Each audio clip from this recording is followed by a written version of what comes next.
Come on, Kate.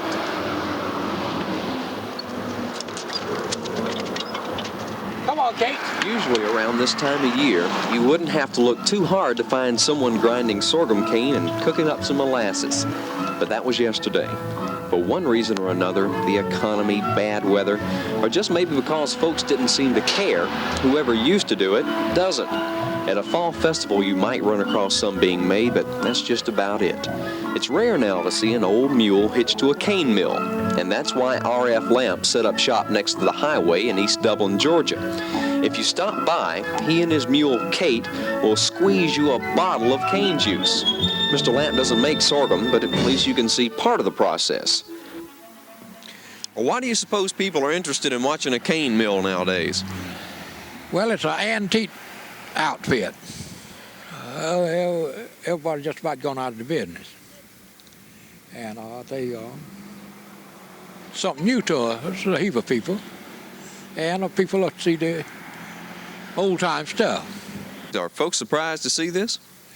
Yeah, they're right smart surprised. Some of them never seen one. Don't even know what the thing is. Have to explain it to them. But what do you do with just the juice? Sell it.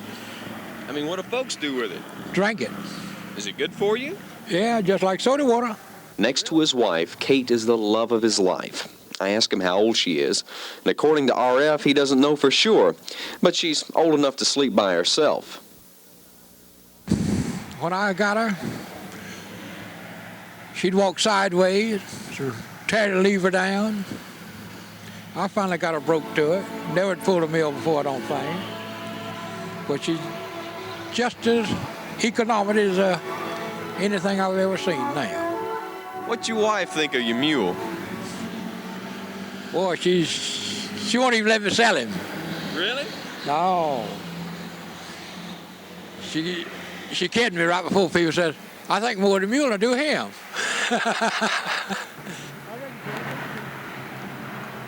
That's got it. Thank you, sir. You know, not too many people are making syrup anymore from cane, but the juice by itself ain't bad. With R.F. Lamp and Kate, this is Andy Johnston. It's pretty good stuff. Some of the best. You better believe it.